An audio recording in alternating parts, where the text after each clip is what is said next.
But I'm telling you folks, we're turning this state around. When Scott Beeson can get on the front page of the New York Times, who is probably one of the most shameless and one of the biggest embarrassments in the most recent history of this state, we don't have a choice but to work hard and be smart and raise our voices in unison and say, he's wrong and we're right. What some of the things that we've got to do is we've got to save our county courthouse. And, you know, people look at me and they know, well, he was a judge, so he probably just sat around and signed papers all the time. He's a little guy, probably soft-spoken, but people don't realize that I'm generally mean as a snake and love to fight. And so I'm not taking this laying down. And when y'all go home tonight, I want you to, I'm sure we're all internet connected, go to a website that I purchased that's now up and running, and it's called PartySwitchers.com. And it lists every candidate that ran on our dime, that was elected, that is now switched parties and is running as Republican. Now, we may not have everybody. There was a judge, as you may know, down in Morgan County just yesterday that switched to the Republican Party, Judge Haddon. He will now star on my PartySwitchers.com website. Yes. You go to that, you look at it, and it will tell you how many years we've supported these people who have jumped ship. If you see somebody or you know somebody that's not on there, you email me and we'll put them up, because we're serious.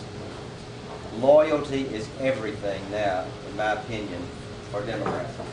If we don't stick together, if we don't stand up and be counted for all of those people who can't count for themselves, all of those people who live on the fringes, all of those people who we all espouse to care about, that the Republicans say they care about, they want to pat them on the head.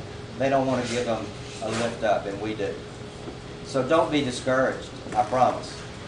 We're going to save our county courthouses. We're going to find qualified candidates.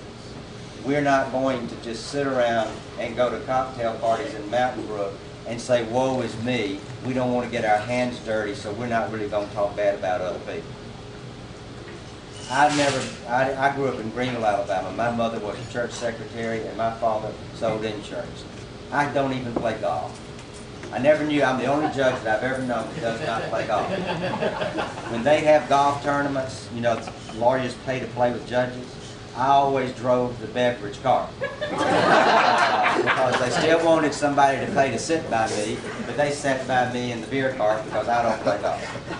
So I don't care what the country club crowds does, because I've never been one. And I don't have any friends to make, and I've got plenty of friends that I don't want to lose. So I'm here to tell you that I'm sincere, but if I make a mistake, you tell me what I'm doing wrong, and let's talk about it. This is an era for open communication, for brotherhood and for sisterhood, because we're all in this together. We're going to have setbacks, and hopefully we'll have disagreements and arguments. But in the end, I believe that the Democratic Party will be successful. It may take us a while because our heart is in the right place.